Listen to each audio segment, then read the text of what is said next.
Hai, selamat pagi, pagi, pagi, pagi. Luar biasa, tetap semangat. Assalamualaikum. Bertemu lagi dengan Bu Retno. Hai anak-anakku kelas 6 A dan 6 B SD Teluan.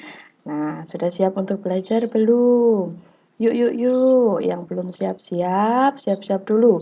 Siapkan dulu bukunya, pensilnya, ballpointnya, buku temanya, juga jangan lupa. Nah, hari ini kita akan belajar materi kalimat utama dan ide pokok paragraf mupelnya yaitu bahasa Indonesia. Ya, kita simak ya. Nah, tapi sebelum kita mulai belajar, kita berdoa dulu. Nah, berdoa menurut agama dan kepercayaan masing-masing. Berdoa, mulai.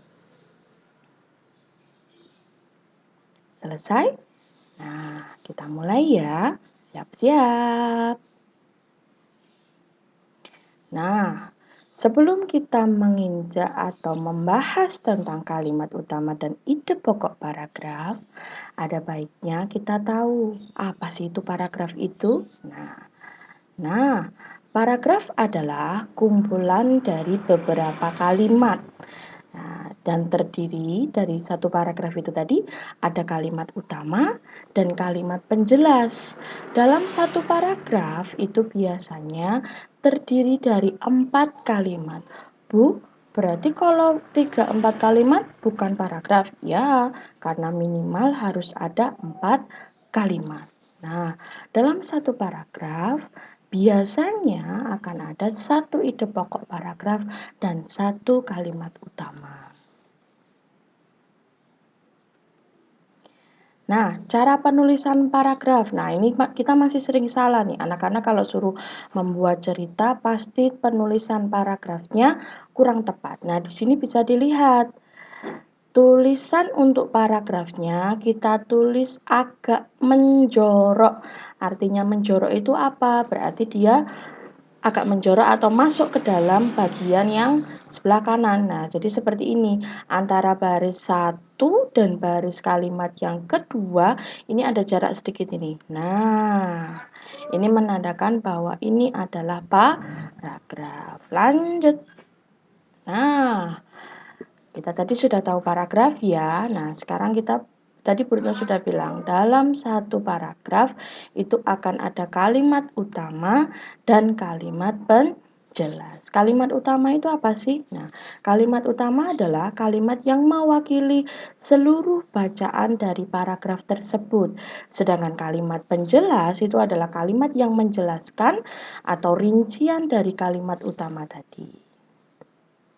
Sedangkan ide pokok paragraf adalah ide yang menjadi pengembang dalam paragraf. Dengan kata lain, ide pokok paragraf adalah inti dari paragraf. Jadi bisa dikatakan antara kalimat utama dan ide pokok paragraf ini saling berkesinambungan. Jadi ide pokok paragraf ini akan masuk atau pasti terdapat dalam kalimat utama. Seperti itu. Nah, di sini ada perbedaannya. Apa sih perbedaannya kalimat utama dengan ide pokok paragraf? Nah, bisa dilihat dan dibaca di sini bahwa ide pokok paragraf itu adalah gagasan utama, ide awalnya. Nah, biasanya seorang penulis itu akan menuangkan sebuah kata kunci. Nah, kata kunci inilah yang menjadi pokok dari sebuah paragraf. Sedangkan kalimat utama itu adalah bentuk panjang dari kata kuncinya tadi. Nah, seperti itu. Jadi, kalau kalian mau menentukan ide pokok paragraf, temukan dulu kalimat utamanya. Baru kalian bisa menemukan kata kunci atau ide dari paragrafnya tersebut. Nah, sekarang perhatikan contohnya ya. Mari kita baca dulu bersama-sama. Nah, Alfi Ananda merupakan anak yang baik. Hal itu tercermin dari perilakunya di sekolah yang selalu dipuji oleh teman dan gurunya. Alfi selalu berangkat sekolah tepat waktu dan mengerjakan semua tugas sekolah dengan baik. Nilai semua mata pelajaran di sekolah Alfi juga tergolong tinggi.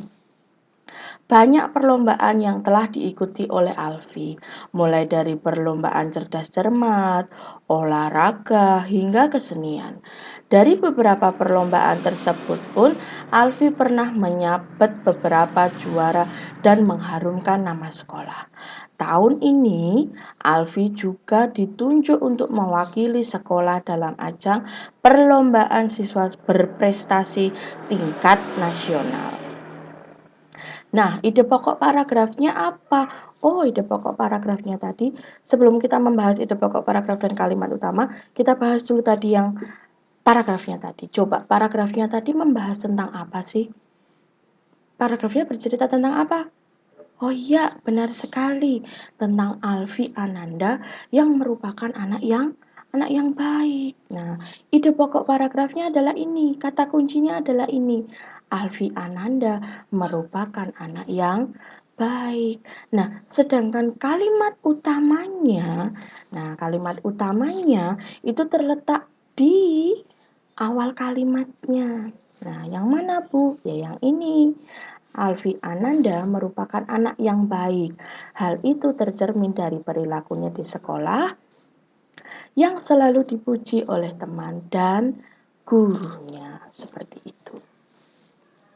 Nah, bisa kita lihat di sini ya, ide pokoknya yang di sini tertulis di sini tertuang dalam kalimat utamanya. Nah, ini bisa dibaca. Yang ini, Alfi Ananda merupakan anak yang baik, dan yang di sini juga tertulis Alfi Ananda merupakan anak yang baik. Lanjut. Nah, sekarang Bu Retno punya trik bagaimana cara menentukan kalimat utama dan ide pokok paragraf. Nah, di sini kalian harus bisa menentukan dulu kalimat utamanya itu letaknya di mana toh? Di sebelah mana toh Bu Retno? Bagaimana cara menentukan kalimat utama? Nah, menentukan kalimat utama itu ada caranya adalah biasanya kalimat utamanya itu terletak bisa di awal, bisa di akhir, dan juga bisa campuran. Maksudnya campuran di sini gimana? Ada di awal dan juga ada di akhir. Nah, seperti itu. Nah, ketika kalian menentukan kalimatnya itu di awal, nah, kalau dia kalimat utamanya ini terletak di awal, caranya gimana? Caranya adalah baca kalimat yang keduanya. Nah, ingat ya, bacalah kalimat keduanya. Jadi kalau misal ada paragraf, intinya itu atau pokok paragrafnya, kalimat utamanya itu ada terletak di awal, itu silahkan dibaca di kalimat yang kedua. Nah, apabila kalimat keduanya itu ada ini, pengulangan kalimat atau pengulangan kata, maksud pengulangan kata dan juga ada kata gantinya, berarti itu bisa dipastikan bahwa kalimat utamanya itu terletak di awal. Nah, kalau kalimat utamanya ini terletak di akhir paragraf, itu biasanya kalimatnya akan berupa kalimat kesimpulan. Kalimat kesimpulan itu seperti apa sih, Bu Retno? Ya, kalimat kesimpulan itu biasanya diawali dengan kata-kata oleh karena itu, dengan demikian, alhasil. Nah, itu berarti bisa dipastikan si kalimat utama tadi letaknya ada di akhir. Nah, gitu ya. Jadi gitu ya. Jadi kalau kalian mau menentukan ide pokok paragraf, silahkan ditentukan dulu kalimat utamanya. Letaknya di awal atau di akhir. Nah, kalau di awal, ingat kuncinya baca kalimat yang kedua. Jika dia ada pengulangan kata, jika dia ada kata ganti, otomatis si kalimat utama tadi letaknya di awal.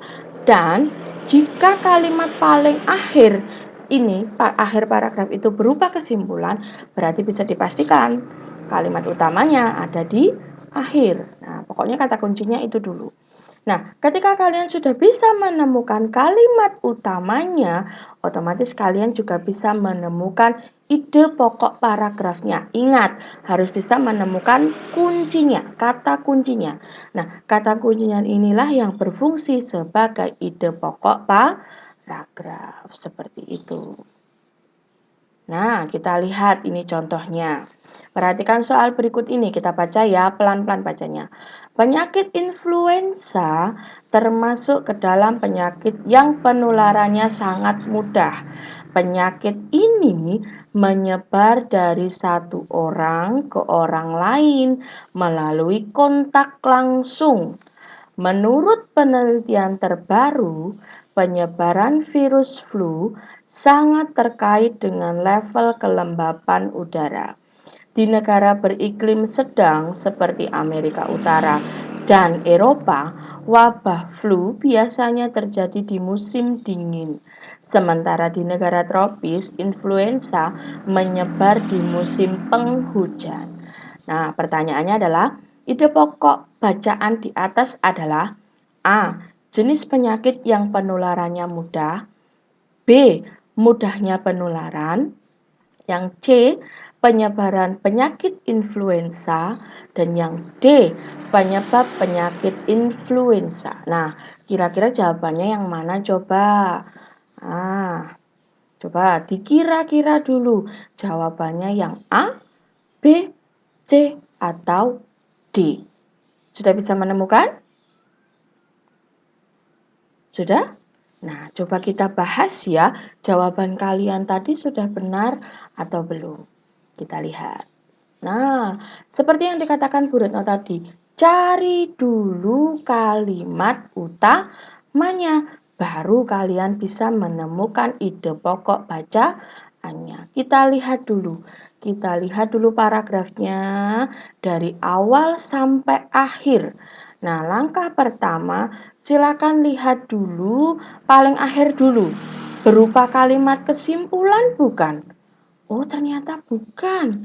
Berarti otomatis dia akan terletak di awal. Nah, kalau di awal tadi Bu Retno bilangnya apa? Ada pengulangan katanya. Ya toh? Pengulangan kata dan ada kata gantinya. Nah, ini di sini. Penyakit influenza. Ini diulang ternyata. Nah, di sini ini. Nah, penyakit tapi dia menggunakan kata ganti. Nah, kata gantinya adalah ini. Nah, yang kedua, nih ada pengulangan lagi. Penularannya dan kata menyebar. Ini hampir sama ya. Oh, berarti kalimat utamanya adalah ini, penyakit influenza termasuk ke dalam penyakit yang penularannya sangat mudah. Nah, di sini membahasnya bukan sangat mudahnya, tapi tentang penyebarannya. Jadi ide pokoknya itu tentang penyebaran penyakit influenza. Begitu ya. Sudah benar belum tadi jawabannya? Nah, demikian penjelasan dari Bu Retno untuk kalimat utama dan ide pokok paragraf. Semoga kalian bisa mengerti dan memahami apa yang dikatakan Bu Retno tadi. Banyak-banyak latihan kuncinya untuk kalimat utama dan ide pokok paragraf ini. Selamat belajar dan jangan lupa tetap jaga kesehatan, rajin-rajin cuci tangan supaya kita terhindar dari virus dan tetap berdoa. Semoga kita bisa cepat bertemu, bisa sekolah lagi seperti biasanya dan bisa berkumpul dengan teman-teman dan bertemu dengan Bapak dan Ibu guru. Terima kasih. Wassalamualaikum warahmatullahi wabarakatuh. Selamat pagi, pagi, pagi, pagi. Luar biasa, tetap semangat.